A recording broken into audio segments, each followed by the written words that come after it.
Vale, buenas tardes a todos. Mi nombre es Leonardo Pérez, soy el responsable de Comercio Exterior en la Cámara de Comercio de Murcia. Bienvenidos a este seminario virtual que vamos a realizar sobre negociación intercultural. Bueno, es un tema que creo que es bastante interesante. Se va a hacer una primera aproximación. Nosotros, particularmente la Cámara de Comercio de Murcia, hacía bastantes años que no habíamos tocado estos temas de negociación intercultural y yo creo que es un aspecto muy importante, porque al final, cuando uno está trabajando con personas de otras culturas muy diferentes, hay que tener en cuenta muchos aspectos. Y yo creo que en este seminario, pues bueno, va a estar bien porque se va a hablar de muchas de estas cuestiones y es algo que cualquier persona que esté en el tema internacional, pues conviene que lo tenga en cuenta, ¿vale? Aquí tenemos con nosotros a Salvador Rivas. Salvador Rivas es arquitecto técnico, formador ocupacional y ostenta un posgrado en psicosociología aplicada al trabajo. Es una persona que ha trabajado en el extranjero durante bastantes años, ha tenido experiencia como consultor intercultural. Bueno, la experiencia me contaste estuvo en países africanos también, Salvador, has estado en Europa. Bueno, una persona que al final se ha formado en estos temas, tiene bastante conocimiento, un conocimiento amplio. Yo lo he conocido recientemente, pero bueno, la verdad es que me ha parecido muy interesante la manera de enfocar todo este tema de la negociación intercultural. Y yo creo que va a ser muy interesante la charla, aunque sea corta, es una primera aproximación, pero bueno, siempre es importante el empezar a tener en cuenta estas cuestiones, o si alguien ya las tiene en cuenta, pues el intentar profundizar un poquillo en ello. ¿Vale? Por mi parte, bueno, estamos abiertos a cualquier pregunta que puedan tener. Sí les pido que, por favor, las preguntas que tengan las incluyan en el chat y luego al finalizar la exposición, pues Salvador, con gusto, pues las va a contestar todas. También les pido, por favor, que tengan el micrófono desconectado y bueno, pues en principio nada más. Empezamos con Salvador y bueno, espero que sea interesante. Salvador, cuando quieras.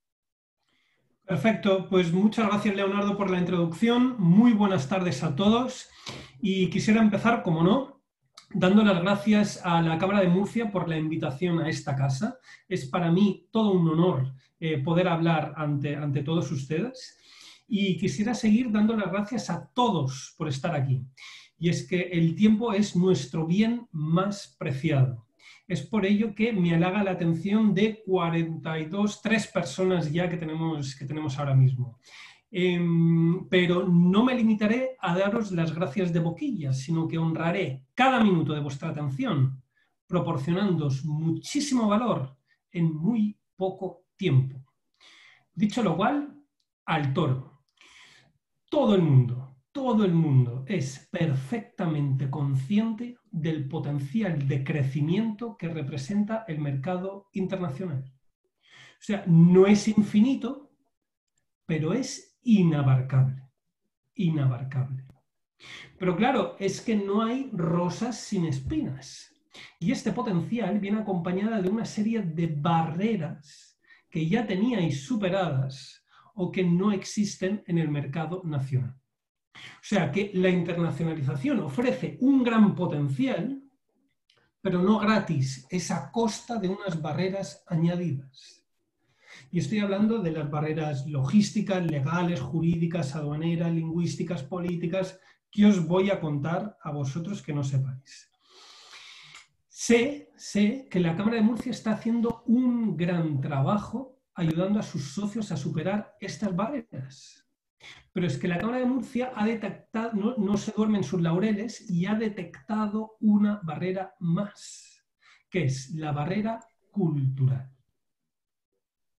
Y para ayudar a sus socios a superar esta barrera cultural, ha contactado conmigo, que represento en España la mejor consultora intercultural del mundo entero.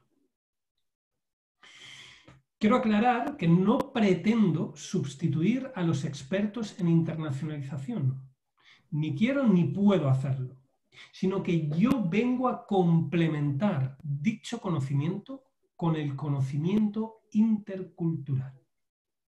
Porque imaginaros que después de haber superado todas estas barreras, las logísticas, legales, jurídicas, después de infinidad de trabajo, infinidad de inversión financiera, vas y te das de bruces contra la barrera cultural.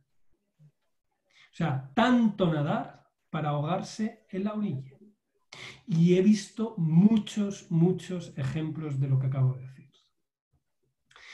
Entonces, bueno, está claro que las diferencias culturales tienen su impacto en el éxito y el fracaso de la internacionalización.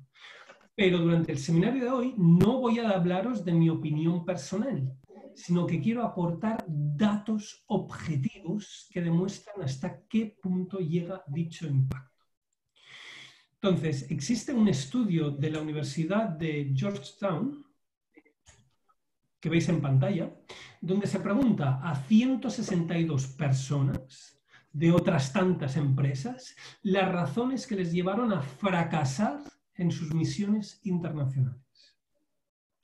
Pues bien, sorprendentemente, o no fueron razones de competencia técnica, ni emocional, ni laboral, ni empresarial, sino problemas de adaptación a las distintas culturas, las que provocaron su problema, su fracaso en su misión internacional.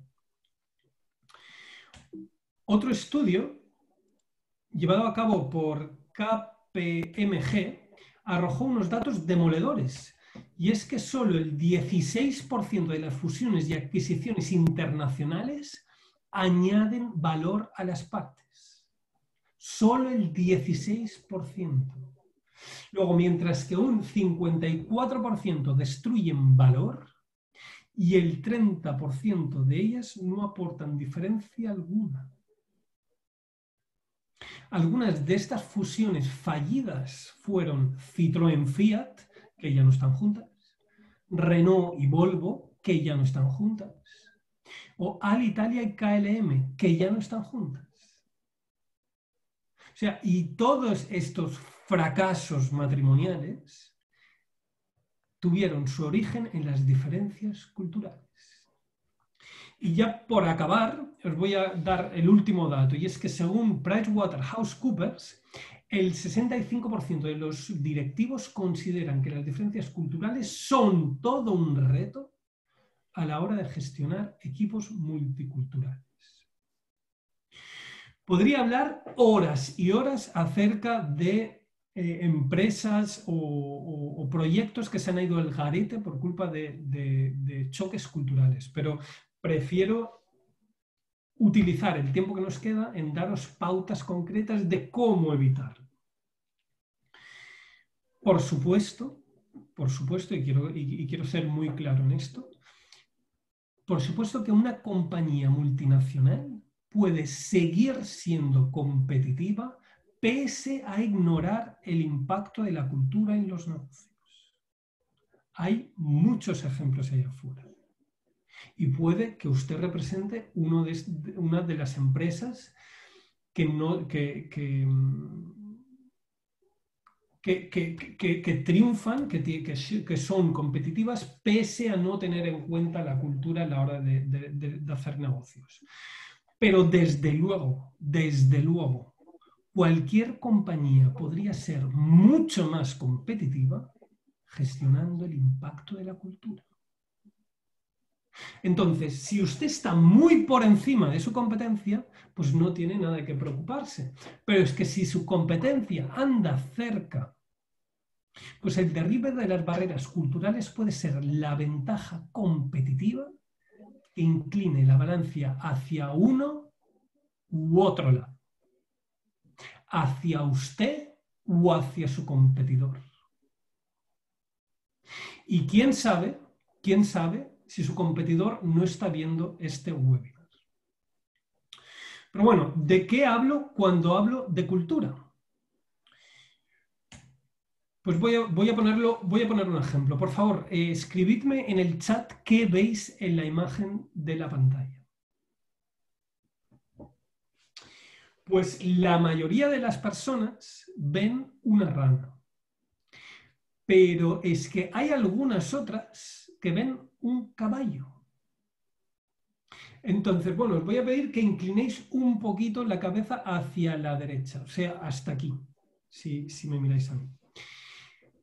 Vale, entonces, según como inclines la cabeza, ves a un caballo o ves a una rana. Bueno, pues ya me disculparéis, pero este juego de niños me sirve para transmitir la idea que la realidad es una, pero la manera que tenemos de percibirla cambia de un país a otro y cambia mucho. O sea que de manera análoga, una persona de otro país no es más que alguien con la cabeza inclinada unos grados hacia la derecha o hacia la izquierda que nosotros. Y entonces perciben la realidad de diferente manera. Voy a poneros otra imagen que lo refleja. Esto que veis en pantalla es lo que sucede. Esto es un choque cultural.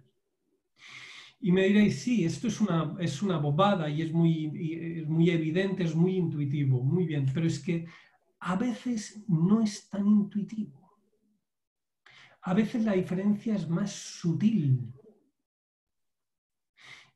Y en este momento, que es la mayoría de las veces, es cuando se requieren unas herramientas y es donde se requiere un especialista intercultural. Entonces, la clave para entender y controlar el impacto de la cultura tienen los negocios es que personas similares reaccionan de manera diferente ante el mismo estímulo dependiendo de su nacionalidad. Luego, que clientes similares reaccionan de manera diferente ante su producto y su manera de venderlo dependiendo de su nacionalidad. Luego, no es suficiente copiar el enfoque y las técnicas de venta que tan bien le funcionan para un cierto producto en un determinado país y replicarlo en otro país y en otro y en otro y en otro. No es suficiente. Usted necesita traducir dicho enfoque y dichas técnicas de venta antes de implantarlas en otro país. Bueno, pues siguiendo con la definición de la cultura. La cultura tiene varias capas. Entonces, en la capa más superficial de la cultura, en la zona exterior de esta cebolla que he dibujado aquí, se encuentran las prácticas. Y las prácticas son nuestro idioma, nuestros rituales, nuestras fiestas y celebraciones, la manera que tenemos de saludar, la manera que tenemos de vestir, de comer, etcétera, etcétera. De la capa más superficial de la cultura se encarga la etiqueta y el protocolo. Yo no he venido a hablaros de la etiqueta y el protocolo. Yo he venido a daros algo mucho más valioso. Yo he venido a hablaros de la parte central de la cultura, que son los valores culturales, que es lo que está más arraigado en lo más profundo de la cultura. Entonces, de la lectura de los códigos de etiqueta y protocolo que usted podrá encontrar en Internet, se desprende que en Japón, por ejemplo, usted debe recibir la tarjeta de visita con las dos manos, que debe leerlas detenidamente, no escribir nada encima y depositarlas cuidadosamente sobre la mesa. De la lectura de los códigos de etiqueta y protocolo, usted aprenderá que en China debe dejar 1 o 2 bocados de comida en su plato para indicar que usted ha quedado satisfecho y que su anfitrión ha quedado bien. Y usted aprenderá que en la India se saludan con el namaste. Y eso es muy importante que lo sepa. Es muy importante que usted esté familiarizado con la etiqueta y el protocolo de los países que vaya a visitar. Pero no es suficiente. Usted también necesita dominar los valores culturales, que es la capa invisible, de la cultura. Porque los valores, o sea, la capa invisible, son los que en última instancia nos inclinan a tomar una decisión u otra decisión. La parte invisible de la cultura es la que determinará que nuestro potencial cliente se incline por nuestro producto o por el producto de nuestra competencia. ¿Y qué son los valores? Pues los valores son, resumiendo mucho, preferencias por un determinado estado de las cosas sobre otro, con emociones fuertemente ligados a ellos y que generalmente se manifiestan como opuestos. Luego, lo que parece bueno en nuestro país puede parecer malo en otro país. Lo que resulta moral en España puede resultar inmoral en Marruecos. Una decisión racional en China puede ser una decisión irracional en Israel. Luego, estas preferencias por un determinado estado de las cosas sobre otro es lo que al final nos inclina a tomar una u otra decisión. No es la manera que tenemos de vestir, no es la manera que tenemos de saludarnos, no es la manera que tenemos de coger una tarjeta. Esto no es lo que nos hace tomar una u otra decisión. Es lo que veis en pantalla, es lo que nos parece bien y lo que nos parece mal, lo que nos parece moral e inmoral. Estos son los valores y eso es a lo que yo me dedico. Y durante esta charla os voy a dar 4 pinceladas de cómo adaptar a cada país y su cultura la manera óptima de maximizar sus ventas. Antes de seguir, quiero derribar 2 mitos.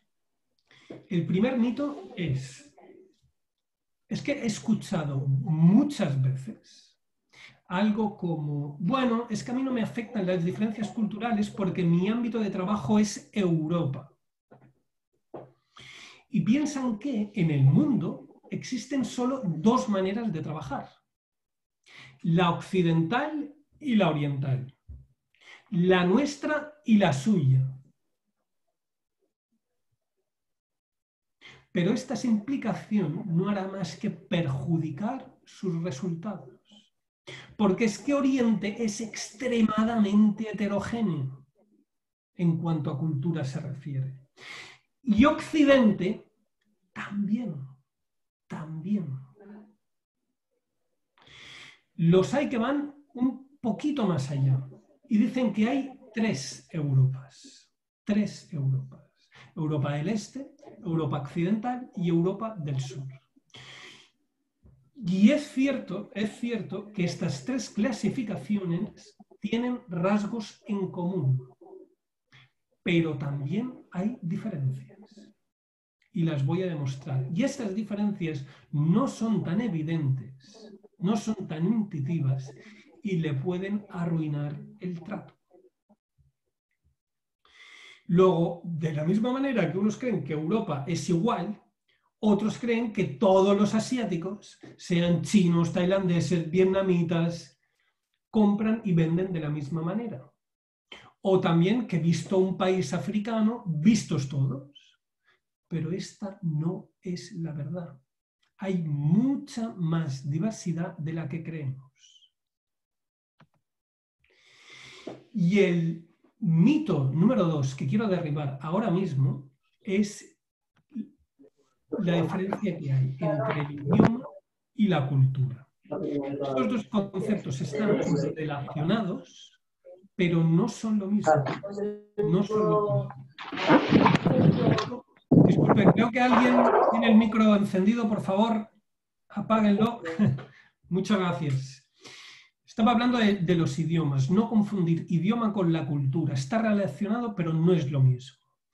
Hay mucha gente que me dice, no, yo no necesito ninguna ayuda intercultural porque yo ya domino el idioma alemán.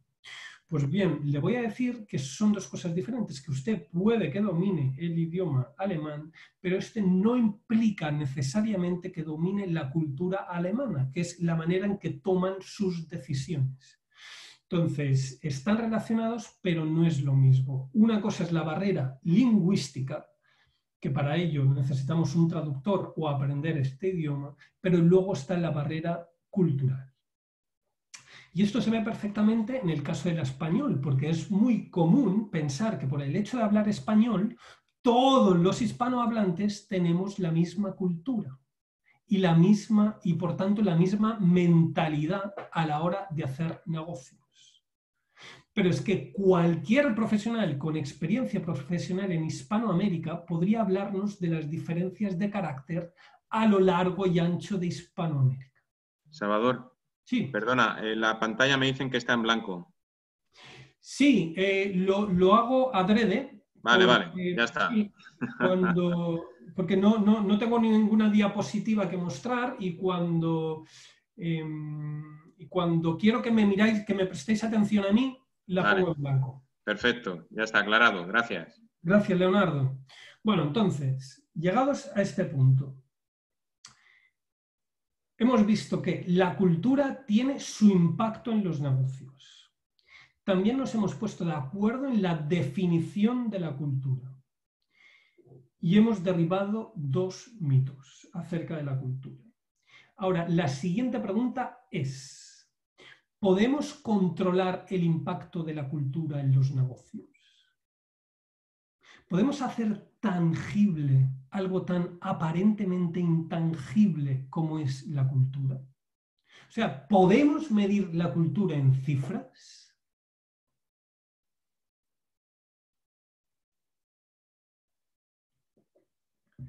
Pues la respuesta es que sí.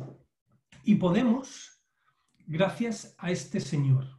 Damas y caballeros, deje que les presente al profesor Gert Hofstede, uno de los gurús más influyentes del mundo según The Wall Street Journal.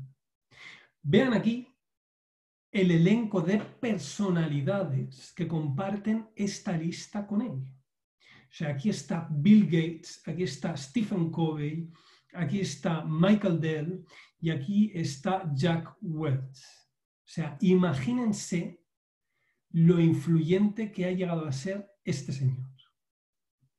Pues bueno, yo he tenido la gran suerte de haber sido formado por él.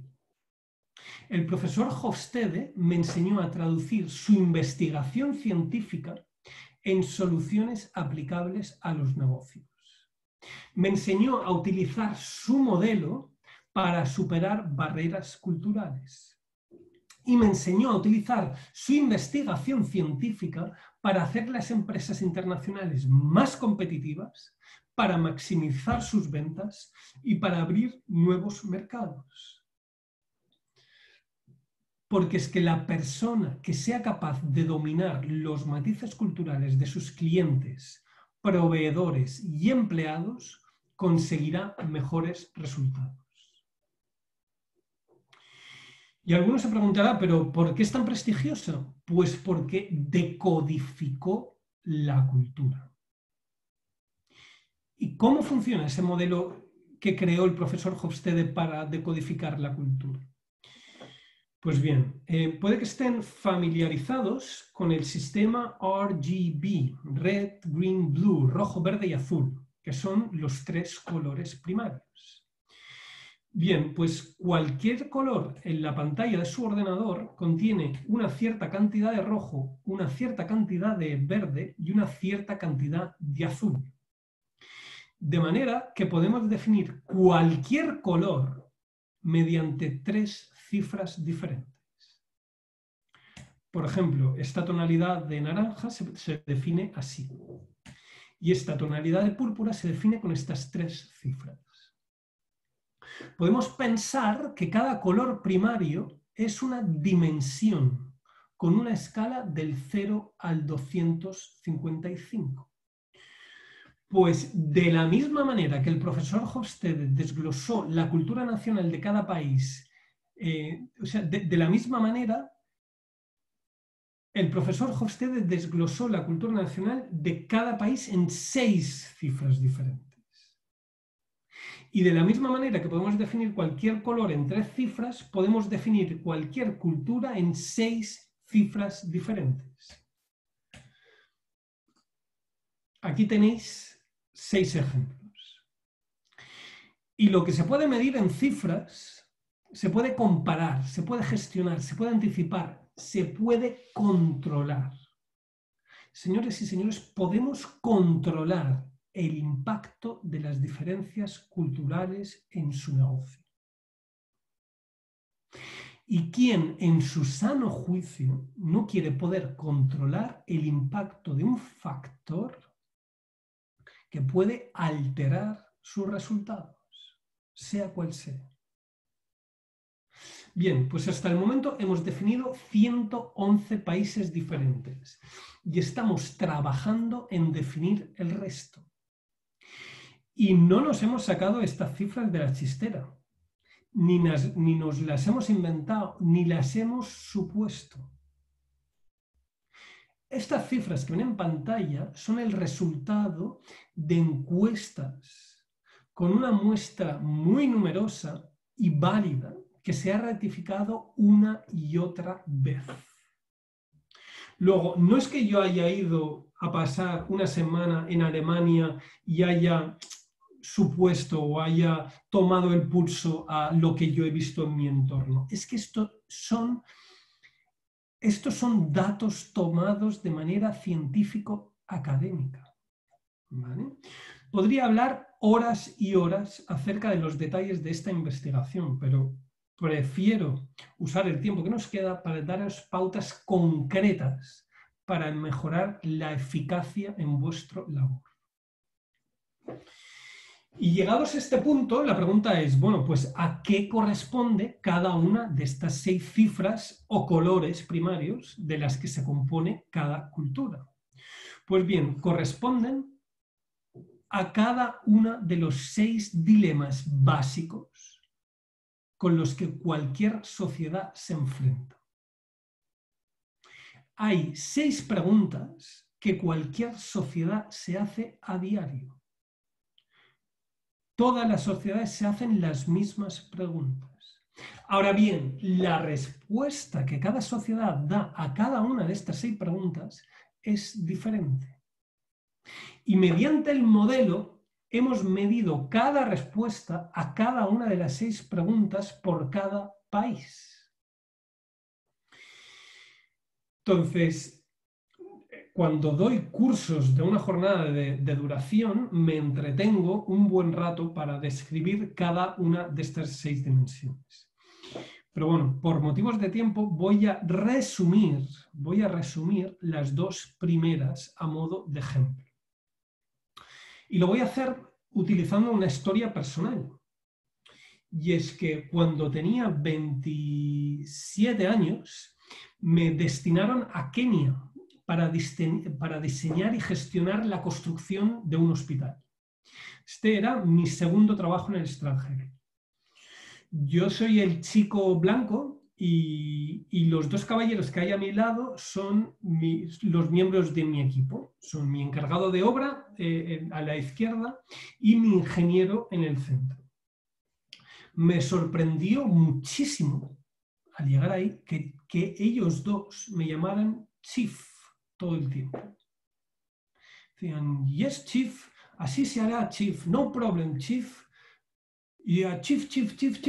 Claro, yo me sentí abrumado con tanta deferencia, ¿no? Hasta que llegó un punto que le dije, oye, llamarme Salvador, por mi nombre de pila, como todo el mundo hace. Y ellos no me lo dijeron directamente, pero de alguna manera noté que no se sentían muy cómodos haciendo.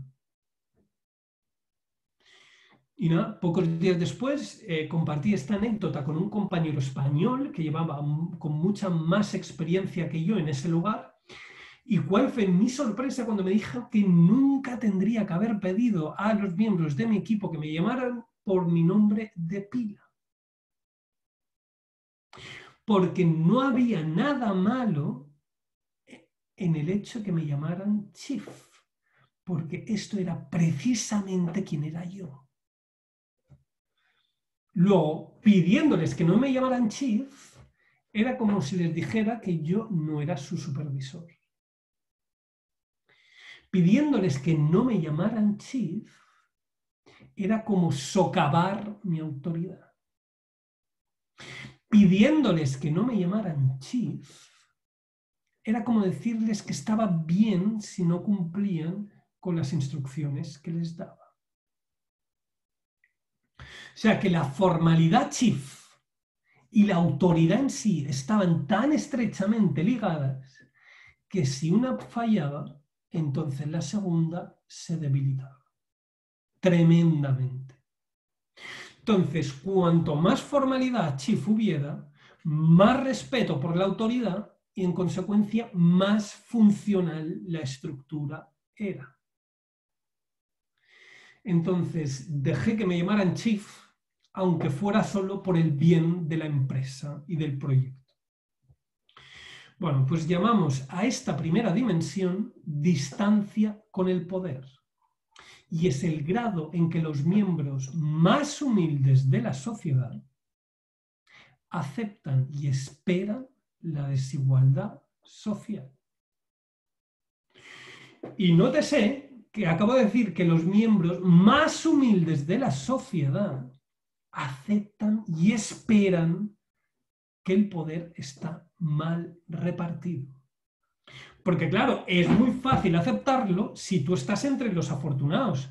Pero amigo, si tú estás entre los más desgraciados de tu sociedad, no es tan fácil aceptarlo y esperarlo. Luego, en sociedades jerárquicas, como la keniata, un líder efectivo debe tomar decisiones, dar instrucciones, incluso órdenes, y comprobar su cumplimiento. Y es exactamente lo que tus subordinados esperan de ti. Y cualquier cosa que no sea eso, no va a funcionar. Mientras que en sociedades igualitarias, como por ejemplo en Holanda, donde he vivido mucho tiempo, un líder efectivo debe coordinar personas, guiarlas, facilitarlas, formar. Y las formalidades del tipo chief están fuera de lugar. Bueno, pues así como cualquier color está compuesto de una cierta cantidad de rojo, cualquier cultura en el mundo está compuesta por una cierta cantidad de distancia con el poder. O mucha o poca, pero no se escapa a esta pregunta, a este dilema, que es, el dilema es cómo gestionamos la desigualdad social. Bueno, pues paso a definir o a resumir brevemente la dimensión número 2 o el color verde, el color primario verde, y es que volviendo aquí a mi trabajo en Kenia, yo solía pagar el sueldo semanal a mi equipo cada viernes por la tarde. Entonces, en una ocasión, a la mañana siguiente, me dirigí al mercado cuando me encontré a mi ingeniero, al ingeniero de mi equipo, Peter, el chaval que vemos en el centro de la imagen. Entonces le dije, buenos días, Peter. Y dice, buenos días, Chief. Y digo, bueno, ¿comemos juntos o qué? Y dice, claro, Chief, pero vas a tener que invitar porque estoy sin Blanca. Y digo, claro, hombre, hoy invito yo, no hay problema. Pero luego, de alguna manera, noté que algo raro estaba pasando. Dije, espera un minuto, Peter, querrás decir que todavía, que no llevas efectivo encima, pero todavía guardas el grueso de tu sueldo en casa, ¿verdad? Y dice, no, me lo he gastado todo. Y digo, ¿en serio? O sea, el sueldo de la semana gastado en pocas horas. Y dice, pues claro, Chief. Y digo, pero si te pagué ayer.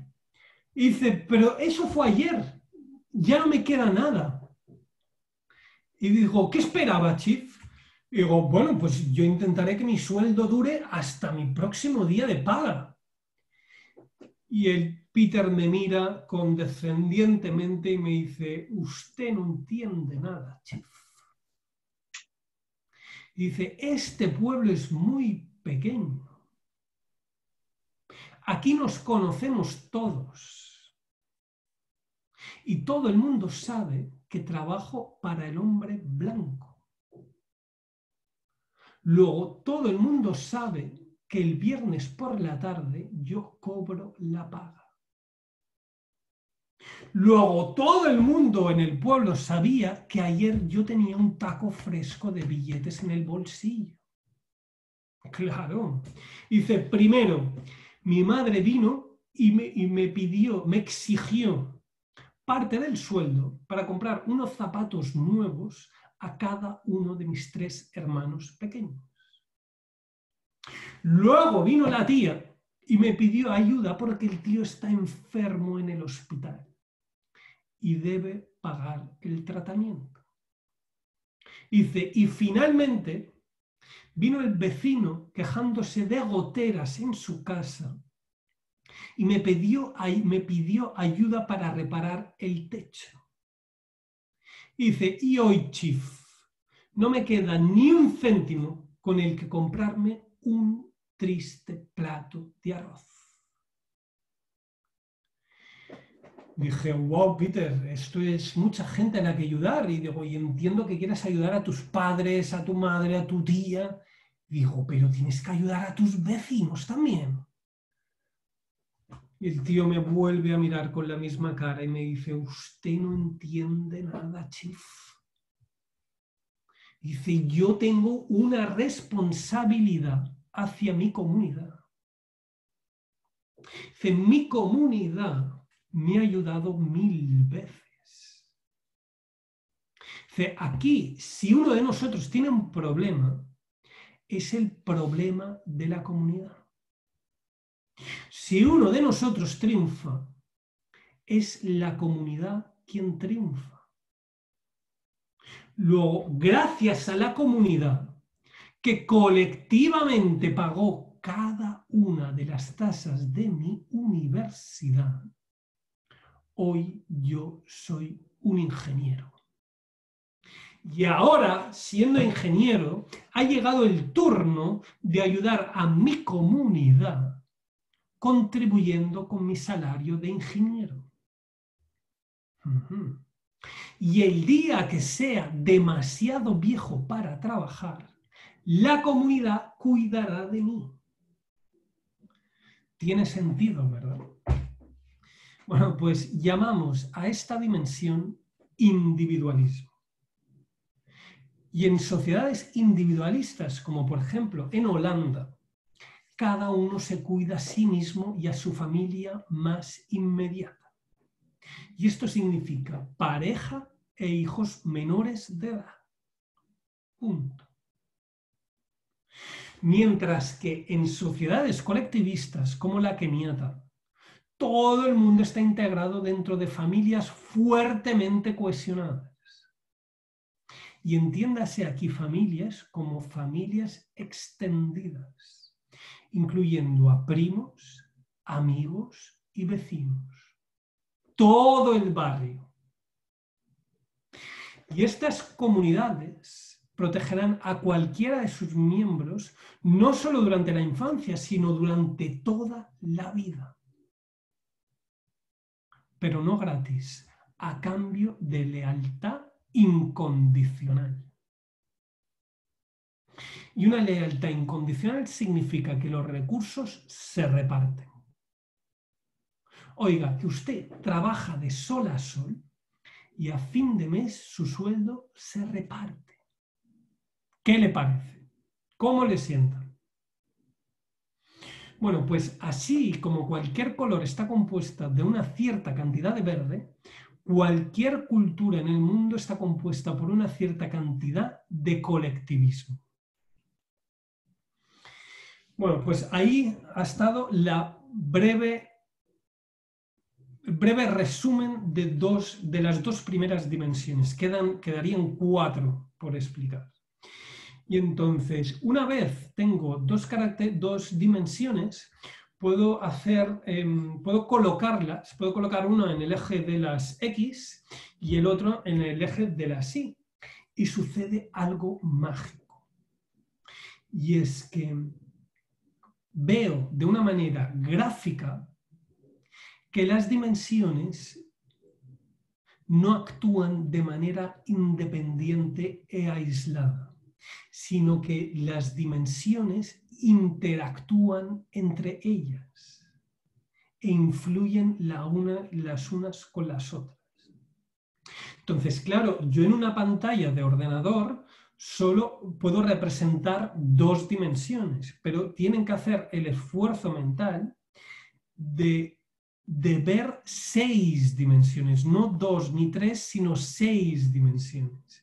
Y ahí es cuando se darán cuenta de la gran heterogeneidad en cuanto a culturas que hay en el mundo. Entonces, puede ser que haya 2 culturas que tengan puntuaciones muy parecidas en la primera y en la segunda dimensión, incluso en la tercera y en la cuarta, pero que tengan su diferencia en la quinta y sexta dimensión. Pues ahí está el tema. ¿Vale? Pues bien,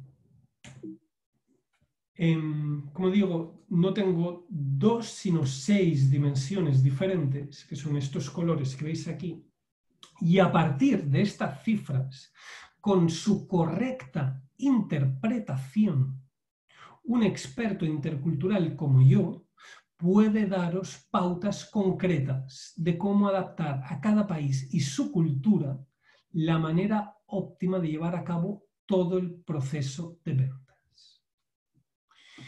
Entonces, he seleccionado estos 6 países a modo de ejemplo para daros unos ejemplos de pautas concretas. Entonces, voy a empezar por una pauta que está muy de moda ahora mismo, que es el tema virtual, ¿no? Porque todos hemos escuchado que ahora de repente, por culpa de esta crisis del coronavirus, el mundo se ha vuelto virtual y que el mundo nunca va a volver a ser igual y que a partir de ahora todos los negocios los vamos a hacer de manera virtual. Que ya no va a haber viajes de trabajo, que ya no vamos a cruzar medio mundo para mantener una reunión presencial con nuestro posible socio. Pues bien, yo siento defraudar a la gente que pensaba así, pero esto va a funcionar en ciertos países sí, pero en ciertos países no. Entonces, en Estados Unidos, en Holanda, Alemania y Francia, el tema virtual puede seguir funcionando más allá de las restricciones a los viajes. Pero tan pronto como se levanten estas restricciones y pase un tiempo prudencial, sus clientes de Rusia y de China les van a exigir que ustedes se suban a un avión y vayan a verles para mantener una reunión presencial, para estrecharles la mano, para ir a cenar juntos y para tomarse unas copas juntos. ¿Por qué? Porque está dentro de su cultura. Su cultura es, y no me refiero a la manera que tienen de vestir, me refiero a cómo piensan, a lo que les sale de las entrañas. Y entonces, en Rusia, en China y en muchos otros países, el tema virtual funciona en este periodo de cuarentena excepcional. Pero no pretendan de ninguna de las maneras que esto se extienda más allá de la emergencia sanitaria. No lo esperen. Y si no, hagan la prueba, pero no se lo recomiendo. ¿Por qué? Porque si usted decide gestionar una cuenta en Rusia o en China de manera virtual y su competidor se toma la molestia de montarse a un avión y viajar a uno de estos 2 países y estrechar la mano a su interlocutor, pues amigo, esta persona se va a llevar el gato al agua. Se va a llevar el gato al agua. Esto se lo garantizo. ¿Por qué? Porque ellos necesitan de este contacto presencial. Lo llevan en su ADN. Otra de las pautas de las que quería hablar es la asertividad. Y eso tiene que ver con la manera en que usted debería presentarse a sí mismo, presentar su producto y presentar a su empresa. Un minuto, por favor.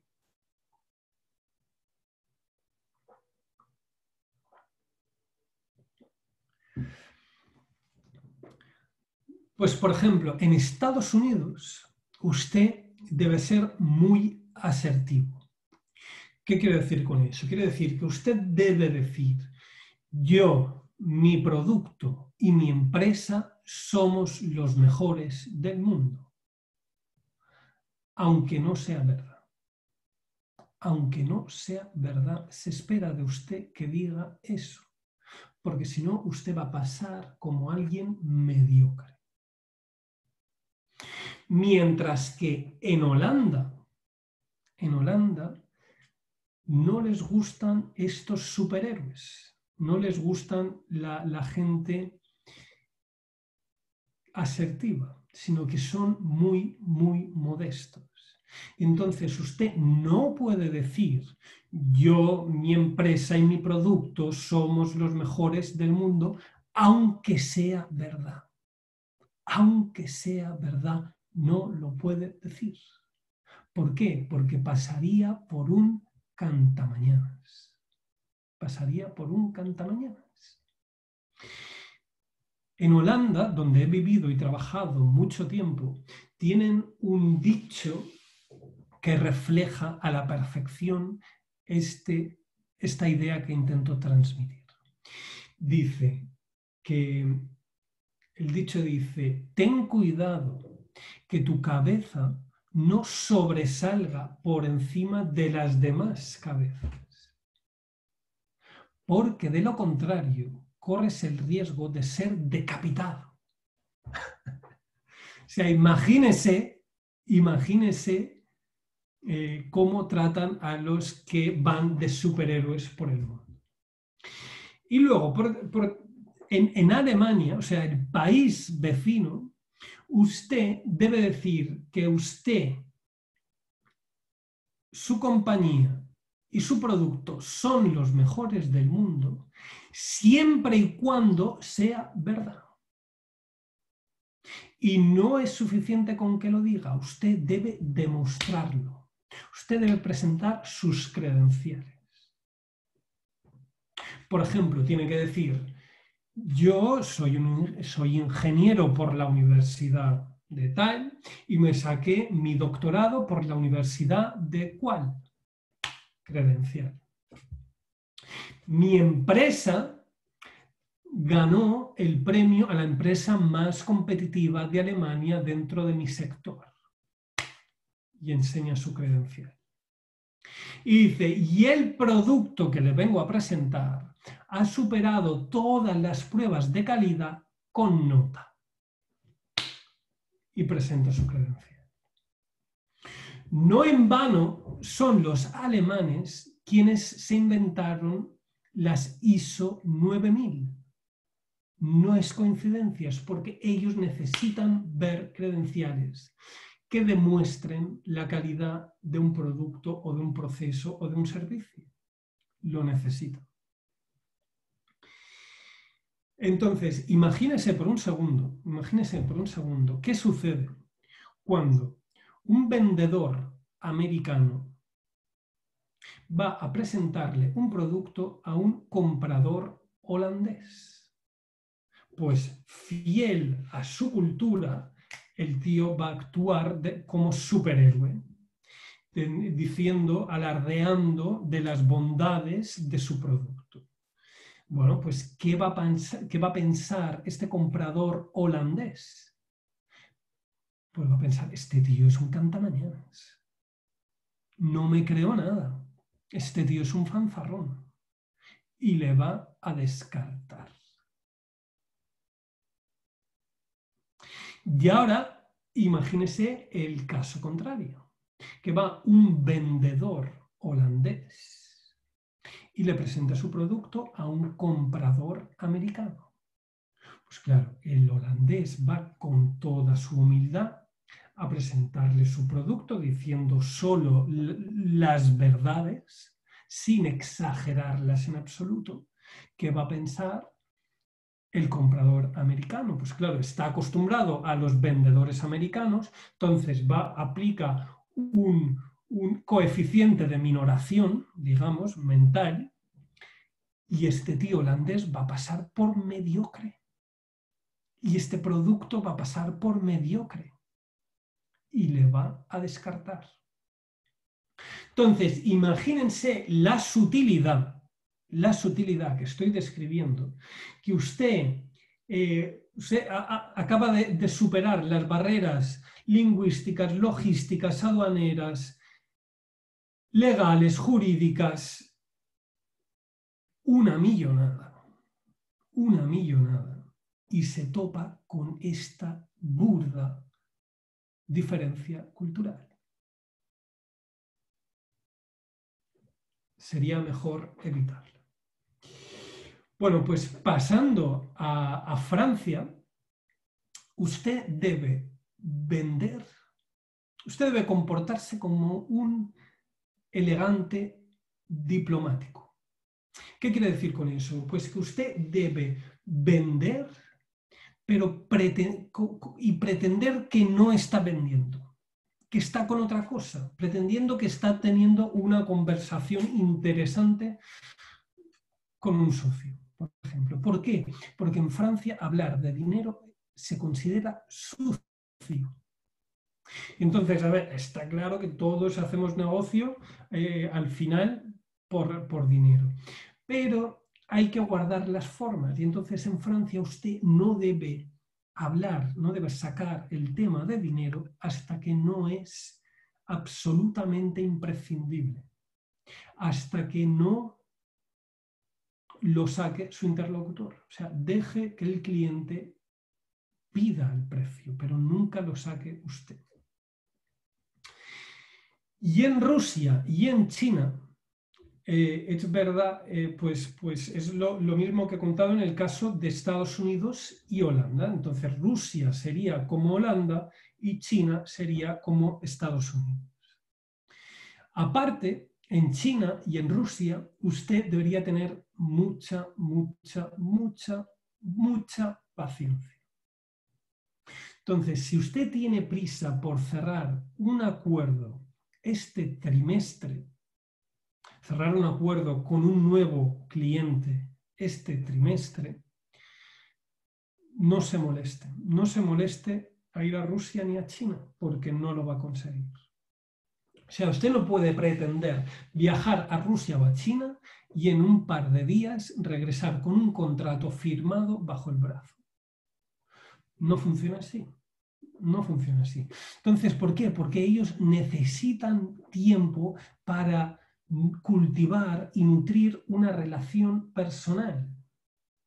Usted necesita tomarse su tiempo para salir fuera, para ir a cenar, para tomarse una copa. Incluso puede que le inviten a alguna actividad de ocio durante el fin de semana. Y nunca rechace una invitación. ¿Por qué? Porque a usted le puede parecer perder el tiempo, pero no lo es.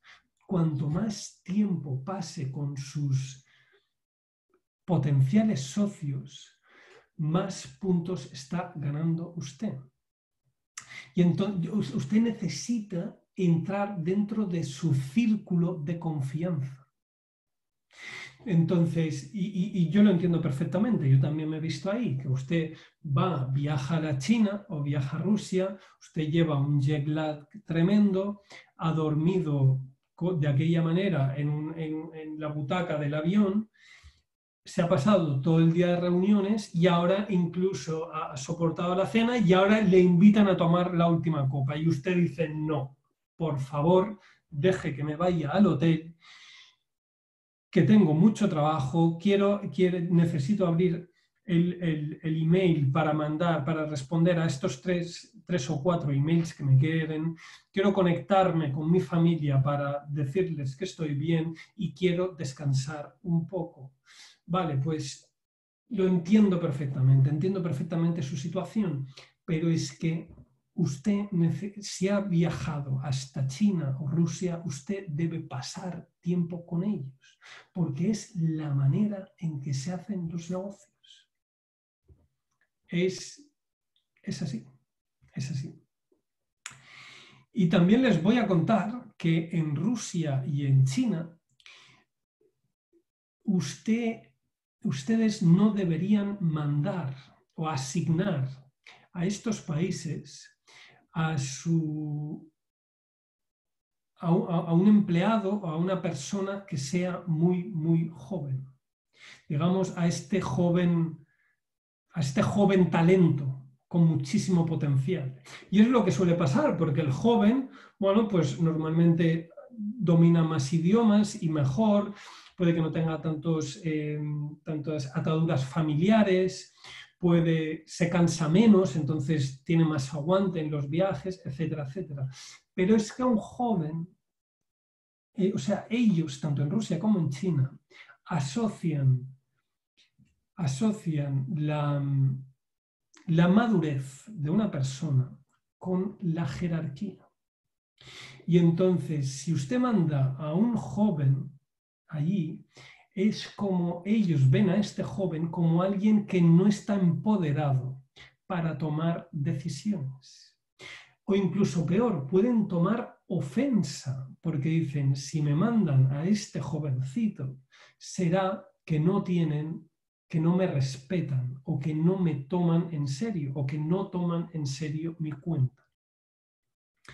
Entonces, tengan muy en cuenta esto. Yo cuando llegué a Kenia, que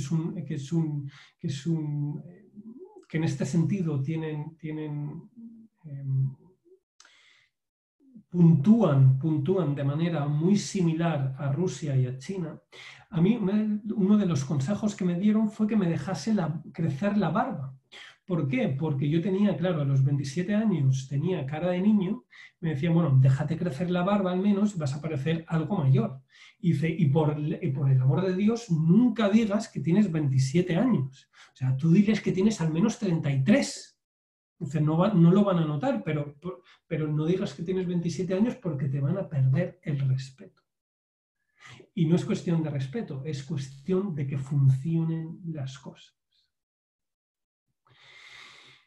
Y otro tema muy importante, una vez usted o la persona que usted haya asignado a una cuenta en Rusia o en China, usted lo que no debe hacer es promover a esta persona a otra posición y sustituir o reemplazar a esta persona que tiene la cuenta, no reemplazarla por otra y poner a una persona nueva. ¿Por qué? Porque esta persona nueva que llega tiene que empezar de cero el mismo proceso. Porque los chinos y los rusos hacen negocios con una persona, con una cara que ellos ven. No hacen negocios con su empresa, con un logotipo. Y eso tenéis que tenerlo muy claro. Y entonces, o sea, no solo no tenéis que cambiar de persona cuando le asignéis esta cuenta, sino que por el amor de Dios, que esta persona no deje la empresa. O sea, cuidar a esa persona que no os abandone. O todavía peor, que esta persona no se vaya a la competencia. Porque si esta persona se va a la competencia, se lleva su contrato y su cuenta a la competencia. Entonces, usted ha estado trabajando, usted ha estado picando piedra y otro se lleva los resultados. ¿Por qué? Porque la cuenta va ligada a la persona, no va ligada a la empresa. ¿Vale? Y bueno, podría estar hablando horas y horas acerca de pautas. La siguiente es el llamar a puerta fría. Entonces, en Estados Unidos, en Holanda y Alemania, usted puede llamar a puerta fría para concertar una entrevista. Nunca es fácil, pero seguramente se la van a conceder. Pero en cambio, en Rusia y en China, esto es imposible. Esto es imposible. Usted necesita intermediarios. Y usted necesita que sean los buenos intermediarios, aunque sean caros. Aunque sean caros, tienen que ser los buenos. ¿Por qué? Porque es la única manera de entrar. ¿Por qué? Porque las personas hacen negocios con las personas que conocen.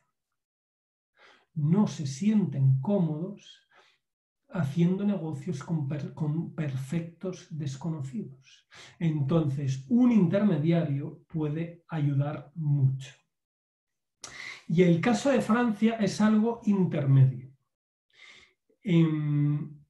Que es que una introducción por parte de un amigo en común, de un compañero en común, de un socio en común, puede ayudar mucho.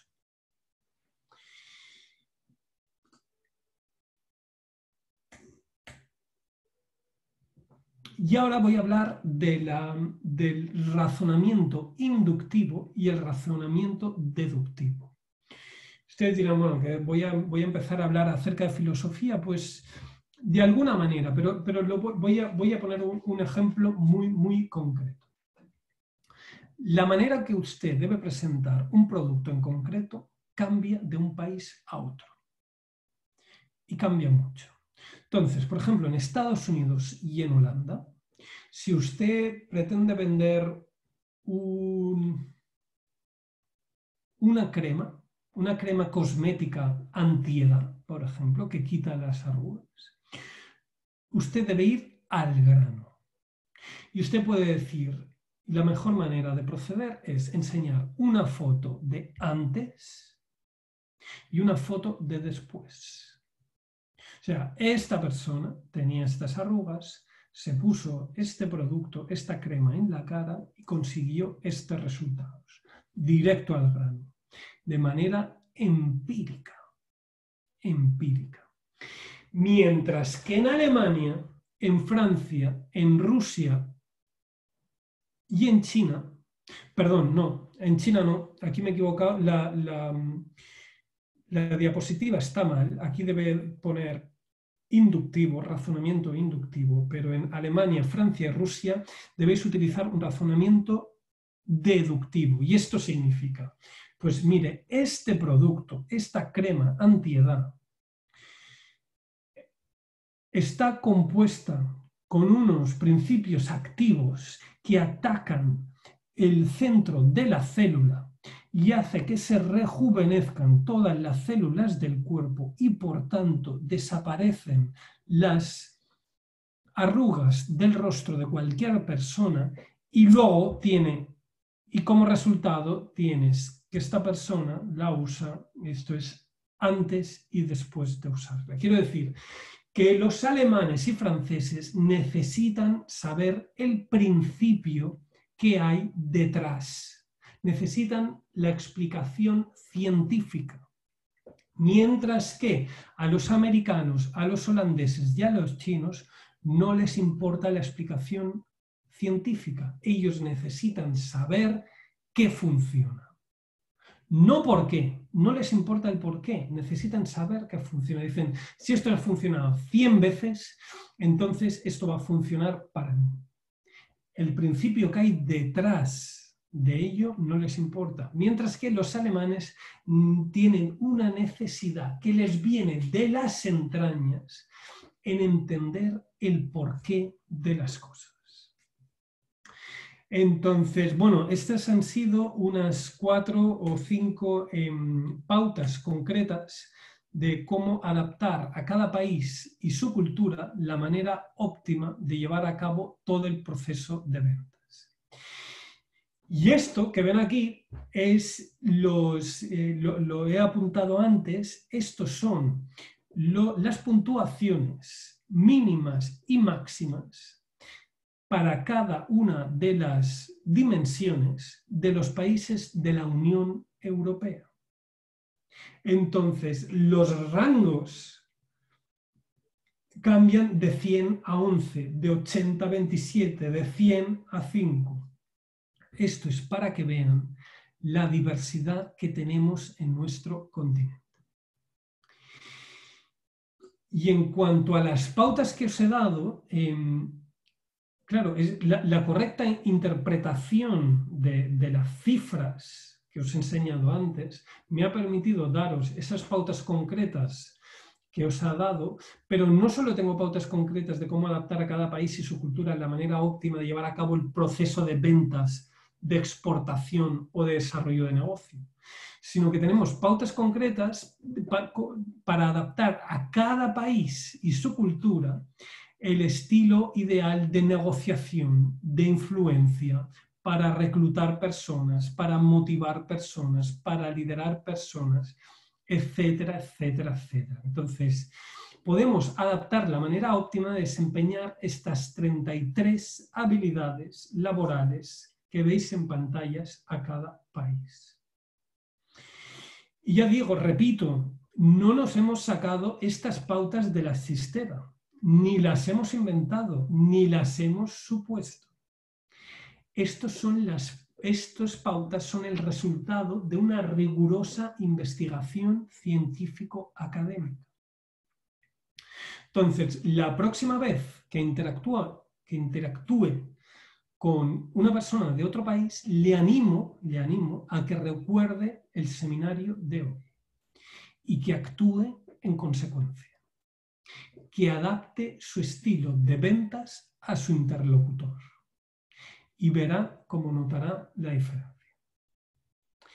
Y entonces, antes de abrir el turno de preguntas, me gustaría hacer una pequeña encuesta. Me gustaría empezar preguntando yo, muy rápidamente. La primera pregunta es, del 1 al 10, ¿cuán relevante os ha parecido el contenido de este webinar para el desempeño de vuestro trabajo? Escribirlo en el chat, por favor, del 1 al 10, cuán relevante os ha parecido el contenido de este webinar.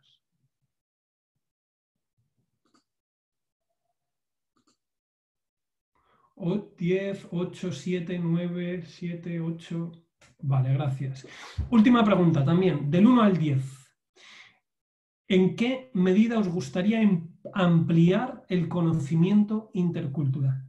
¿En qué medida os gustaría ampliar esta formación intercultural? 9, 10, 10, 10, 9, 9, 9, 7, 10, 9... Muy bien, pues antes de pasar al turno de preguntas, pues bueno, imagínese por un momento cómo puede mejorar sus ventas en el extranjero si usted es capaz de tocar la fibra sensible de sus clientes alemanes como solo los alemanes saben hacer. O sea, si usted es capaz de tocar el corazón de sus clientes británicos como solo los británicos saben hacer. Si es capaz de presentar la propuesta comercial a una empresa china como solo los chinos saben hacer. Entonces, esta materia es muy novedosa aquí en España, pero está a la orden del día en el norte de Europa. Y muy pronto, todas las empresas españolas con vocación internacional van a gestionar el impacto de la cultura en los negocios. O sea, por poneros un ejemplo muy rápido, Holanda, que es un pequeño país, pero una gran potencia mundial del comercio internacional, con una tradición de siglos, pues allí es donde nació nuestra consultora y donde somos más fuertes. ¿Por qué? Porque todos los holandeses con vocación internacional se toman la formación intercultural muy en serio. Y recuerden, ya por acabar, que el profesional de ventas, exportador o desarrollador de negocio que sea capaz de dominar los matices culturales de sus empleados, socios y clientes, conseguirá compañías más competitivas. Y ahora pues sí que voy a abrir turno de preguntas para responder a todo lo que queráis preguntar y lo voy a contestar encantado. Si quieres, Salvador, te digo yo las preguntas, ¿vale? Sí. Porque lo tengo más o menos claro. Sí, a ver, te digo, mira, P. Serrano ha preguntado, me gustaría conocer en su opinión si este esquema está perdiendo vigencia debido a la globalización. Es decir, un empresario de Corea del Sur puede parecerse más a un empresario inglés que a un compatriota. No lo creo. No lo creo, por varios motivos. El primero,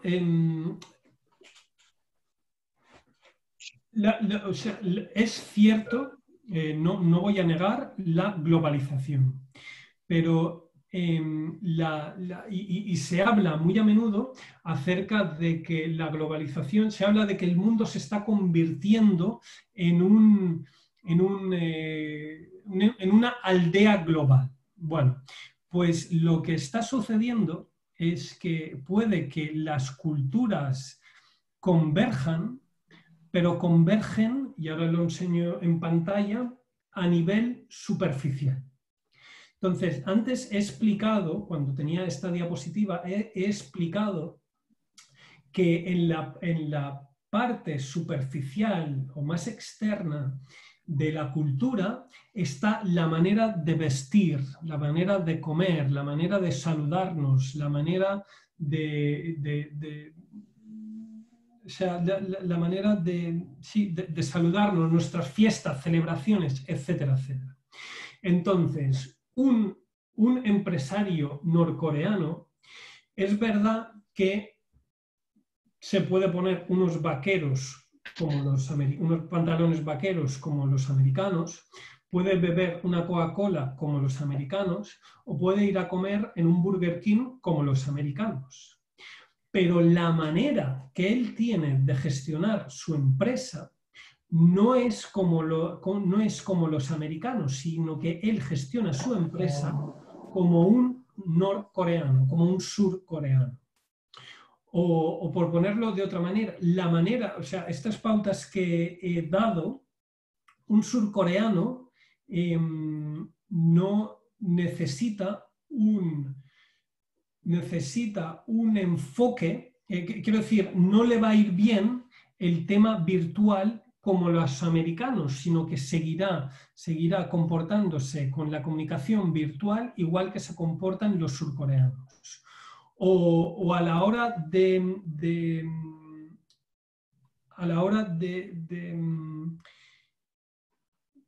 tener este contacto presencial, seguirá siendo surcoreano. O a la hora de tener una presentación de manera deductiva, seguirá siendo un surcoreano. O a la hora de tomar sus decisiones, seguirá siendo un surcoreano. A la hora de tratar con sus mayores, con sus abuelos, seguirá siendo un surcoreano.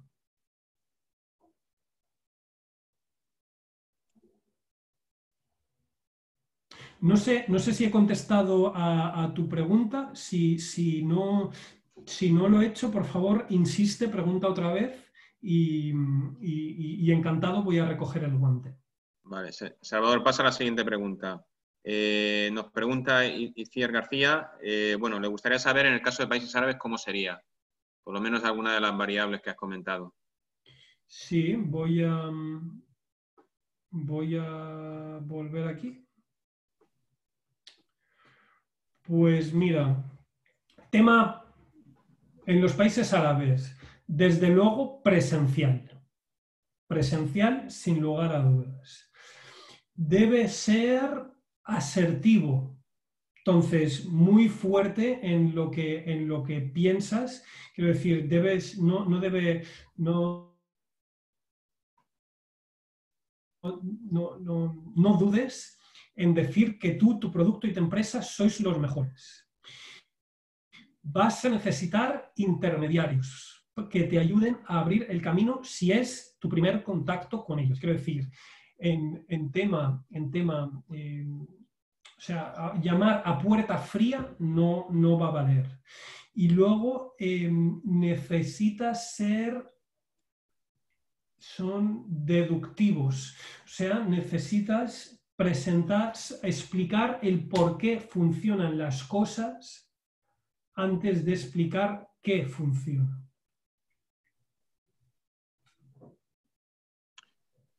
Vale. Siguiente pregunta. Felipe, le gustaría saber de qué manera deberían aproximarse los extranjeros a los españoles. ¿De manera asertiva, modesta? O sea, es justo al revés. ¿Cómo se aproximarían a nosotros? Sí, España es un caso muy curioso, pero es un caso muy moderado. O sea, en las tres primeras dimensiones estamos alrededor de un 50. Y entonces, en el caso de moderado, es un pelín tendiendo, entonces es moderado, un pelín tendiendo hacia modesto. Un pelín tendiendo hacia modesto. Pero que está sobre el 45 o así.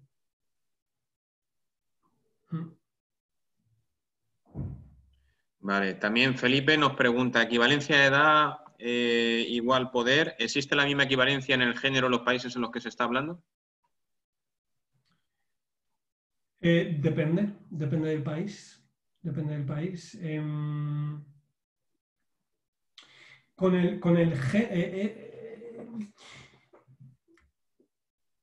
O sea, estamos hablando el género, o sea, si tienen el mismo estatus un hombre y una mujer, entiendo. Entiendo que sí, correcto. En los países que hemos hablado, Estados Unidos, Holanda, Alemania, Francia, Rusia, China. Pues mira, esto, aunque parezca mentira o difícil de entender, no podemos explicar el machismo y feminismo con la cultura. Pese a que la tercera dimensión se llame masculinidad y feminidad, no tiene nada que ver con el machismo y feminismo. Entonces, el machismo y el feminismo es algo que no podemos explicar a través de este modelo, que no es cultural. Y esto que no es cultural, sé que que muchos de ustedes puede que no estén de acuerdo conmigo, pero se lo voy a demostrar. Y es que los valores culturales son estables en el tiempo. Entonces, un país jerárquico hoy ha sido jerárquico por siglos y seguirá siendo muy jerárquico por siglos. En cambio, en el tema machismo y feminismo están cambiando las cosas. Y en el plazo de una generación ha cambiado mucho la vida. Entonces, yo que tengo 38 años, yo he visto cambiar la situación del machismo en España. La gente que tiene 70 años todavía lo ha visto más. Y no hemos llegado a la meta, todavía nos queda muchísimo recorrido por hacer, pero en lo que nos queda de vida vamos a ver un avance decidido hacia el feminismo. Entonces, no quiero eludir la pregunta, pero la respuesta es que no puedo explicar el machismo y el feminismo con la cultura. Vale. Salvador, otra pregunta. Una pregunta inversa. ¿Cómo haría un extranjero para conseguir el contrato en España? Para conseguir un contrato en España. Correcto. Pues es lo que he dicho, España es muy moderada. Entonces, sí, lo que puedo hacer, entonces yo he seleccionado estos países porque son tremendamente extremos. Y entonces, tema virtual. España estaría... España está ahí en un 50%. O sea, yo ¿qué recomendaría? Que el tema virtual puede funcionar, pero de vez en cuando tienes que hacer una visita para mantener el contacto y para mantener calentito el contacto. En cuanto a asertividad, algo moderado, ni pasarse por un lado ni pasarse por el otro. En cuanto a presentaciones, pues sería algo parecido a Francia, en el cual, o sea, la puerta fría es muy complicada en España, muy complicada, pero tampoco es el extremo que es en China, donde ni te reciben. Entonces, bueno, si puedes conseguir que un compañero en común te pueda presentar, pues mucho mejor, tendrás mucho ganado. Y en el tema deductivo, aquí sí que España no es moderado, sino que es extremadamente deductivo. Nosotros en España queremos saber el porqué de las cosas, queremos saber por qué funcionan las cosas. Vale, otra pregunta. ¿Existe alguna web donde se puedan ver los valores por país? Sí.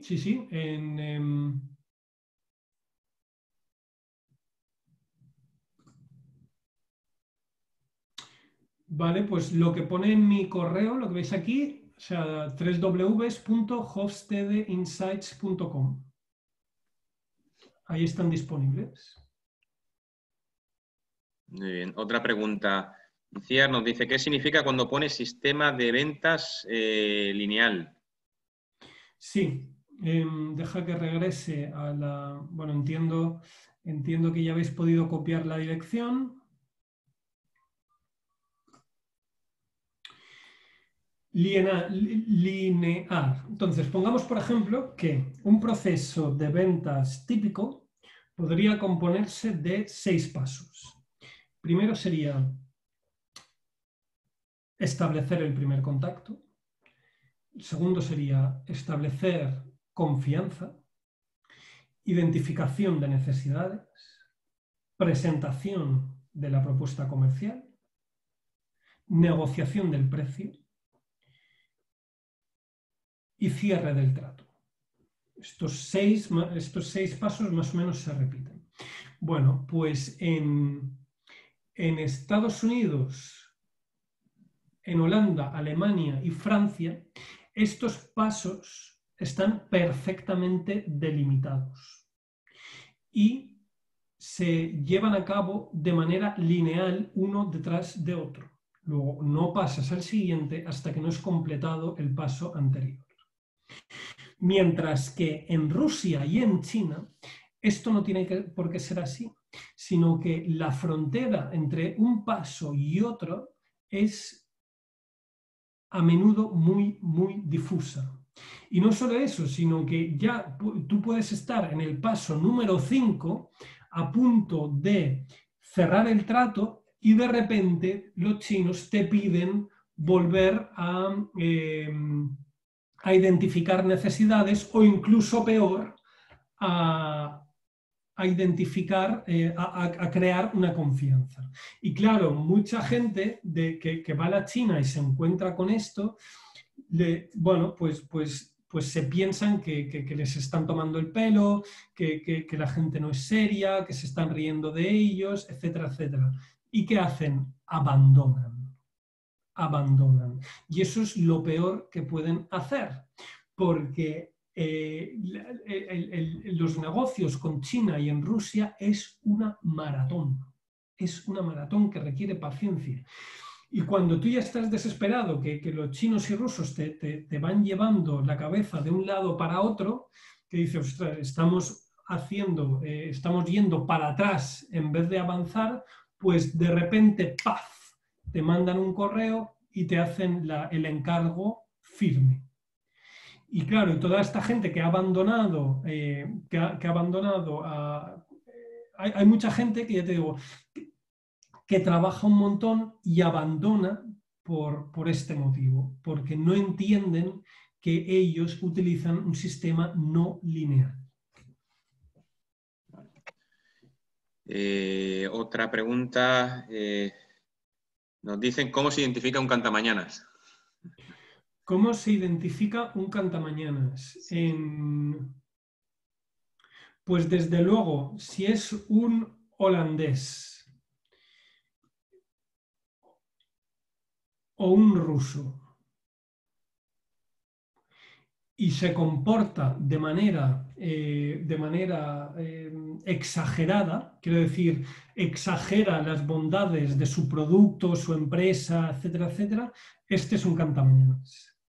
Y en cambio, en Estados Unidos y en Alemania y en China, esto es su comportamiento habitual. Ellos son así. Esto lo vemos en televisión. Siempre están ahí que yo soy un winner, no me gustan los losers, etcétera, etcétera, etcétera. Entonces, a estos lo único que tienes que hacer es aplicarles un coeficiente de minoración. Entonces, de todo lo que dicen, rebájalo un poquito para poder compararlo con un holandés, por ejemplo, porque ellos no dudan en exagerar sus bondades y en disminuir sus defectos. Otra pregunta, Salvador. Bueno, nos dicen el caso de Árabe o Latinoamérica. Lo de Árabe lo has comentado. Latinoamérica, ¿alguna pauta, alguna cuestión a tener en cuenta? Sí. Latinoamérica... Latinoamérica es diversa también, es diversa. Entonces, si puede poner un país, creo que sería mejor si el que haya preguntado si puedes escribir un país en concreto, porque Nos ha dicho otra persona México, por ejemplo. México. O Perú México, también. México. Bueno, ahora me dicen Colombia también. Venga, Colombia tengo que mirarlo. Mira, México es tema presencial, desde luego. O sea, tema virtual a la que se acaben las restricciones, viajar hacia México. Ellos son tremendamente asertivos, tremendamente. Siempre están exagerando sus bondades. Es bueno conseguir intermediarios o gente que nos pueda ayudar. Y son deductivos, o sea, primero la ciencia y después el resultado. Y en cuanto a linear, de memoria no me lo sé. De memoria no me lo sé. Tendría que mirarlo. ¿Algún otro que nos puedas decir, tipo Perú, Colombia o Chile? ¿Alguno más así que te acuerdes que puedas...? En cuanto a tema lineal, no me acuerdo. Tengo que mirar los datos. Sí, es que no quiero inventármelo porque no quiero trabajar así. Y en cuanto a... a ver, voy a mirar... Tengo que mirar por internet... No.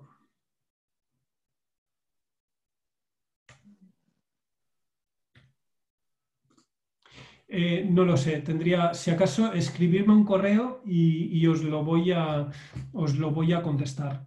Pero vale. Así no quiero decirlo sin estar 100% seguro. Vale. Nos preguntan también si hay algún libro que pueda profundizar más en esta materia. Sí, existe un libro que escribió el profesor Hofstede, que se llama Culturas y Organizaciones, el software de la mente. Culturas y organizaciones, el software de la mente.